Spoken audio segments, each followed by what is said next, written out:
Și chiar că toți m-au părăsit, El nu mă părăsește.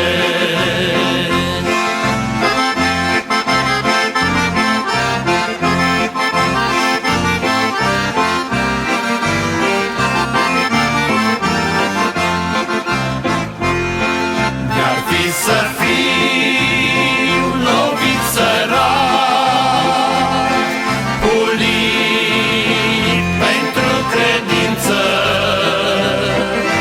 bolnav pe pat, de-ar fi să zac, și nimănui să nu-i mai plac, eu sper în biruință. Bolnav pe pat, de-ar fi să zac, și nimănui să nu-i mai plac, eu sper în biruință.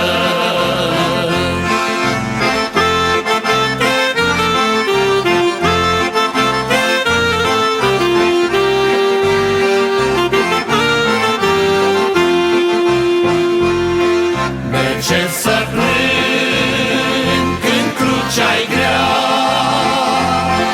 Iisus, El mă conduce, rămân în El speranța mea,